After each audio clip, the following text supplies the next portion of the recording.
దేశవ్యాప్తంగా ఉన్న పాకిస్తానీ పౌరులకు నేడు కీలకమైన రోజు. కేంద్ర ప్రభుత్వం జారీ చేసిన ఆదేశాల నేపథ్యంలో స్వల్పకాలిక వీసాలపై భారతదేశంలో నివసిస్తున్న పాకిస్తానీలు ఈ రోజుతో దేశం విడిచి వెళ్లాల్సి ఉంది. ఇటీవల పహల్గాం వద్ద జరిగిన ఉగ్రదాడి నేపథ్యంలో కేంద్ర ప్రభుత్వం పాకిస్తాన్పై కఠిన వైఖరి తీసుకుంది. దీనిలో భాగంగానే భారతదేశంలో నివసిస్తున్న పలువురు పాకిస్తానీల వీసాలను రద్దు చేసింది. కేంద్ర హోం మంత్రిత్వ శాఖ ఆదేశాల మేరకు దేశవ్యాప్తంగా అన్ని రాష్ట్రాల పోలీసులు తమ తమ పరిధిలో నివసిస్తున్న పాకిస్తానీ పౌరులను గుర్తించే ప్రక్రియను చేపట్టారు. వారి వీసా వివరాలను తనిఖీ చేసి స్వల్పకాలిక వీసాలు కలిగిన వారికి దేశం విడిచి వెళ్లాలని నోటీసులు జారీ చేస్తున్నారు. పాకిస్తానీలు తమ దేశానికి తిరిగి వెళ్లే ప్రక్రియ ఇప్పటికే ప్రారంభమైంది.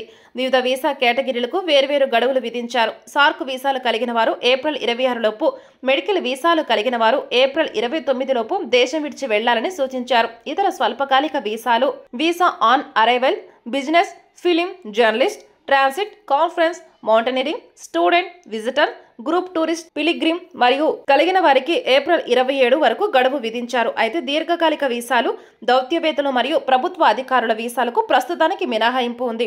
రాష్ట్రాల వారీగా చూస్తే మహారాష్ట్రలో అత్యధికంగా 5,000 మందికి పైగా పాకిస్తానీలు నివసిస్తున్నట్లు గుర్తించారు. వీరిలో సుమారు 1000 మంది స్వల్పకాలిక వీసాలపై ఉన్నారు. తెలంగాణలో 230 మంది పాకిస్తానీలు ఉన్నారని, వీరిలో ఎక్కువ మంది దీర్ఘకాలిక వీసాలపైనే ఉన్నారని అధికారులు తెలిపారు. కర్ణాటకలో 92 మంది పాకిస్తానీలు ఉండగా 4 మినహా అందరూ దీర్ఘకాలిక వీసాలపైనే ఉన్నారు. బీహార్లో స్వల్పకాలిక వీసాలపై ఉన్న పాకిస్తానీలందరూ ఏప్రిల్ 27 గడువులోపే రాష్ట్రం విడిచి వెళ్లినట్లు అధికారులు పేర్కొన్నారు. ఒడిశాలో 12 మందిని, గోవాలో 3 గుర్తించి నిబంధనల ప్రకారం దేశం విడిచి వెళ్లాలని సూచించారు. ఉత్తరప్రదేశ్లో స్వల్పకాలిక వీసాలు కలిగిన పాకిస్తానీలందరినీ వెనక్కి పంపే ప్రక్రియ పూర్తయిందని, ఒక్కరు మాత్రమే ఏప్రిల్ 30న వెళ్తారని తెలిపారు. ఢిల్లీలో కూడా సుమారు 5,000 మంది పాకిస్తానీలు నివసిస్తున్నట్లు గుర్తించారు.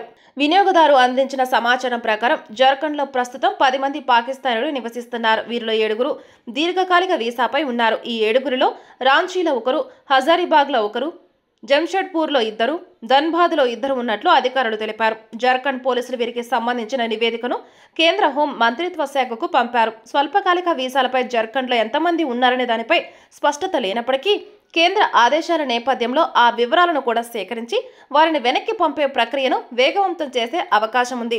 గడువు తర్వాత కూడా దేశంలో అక్రమంగా నివసించే పాకిస్తానీలపై కొత్తగా అమల్లోకి వచ్చిన ఇమిగ్రేషన్ మరియు విదేశీయుల చట్టం 2025 ప్రకారం కఠిన చర్యలు తీసుకుంటామని కేంద్ర ప్రభుత్వం హెచ్చరించింది. పహల్గాం దాడి నేపథ్యంలో తీసుకున్న ఈ నిర్ణయాలు భారత్, పాకిస్తాన్ సంబంధాలలో మరింత ఉద్రిక్తతకు దారితీస్తున్నాయి.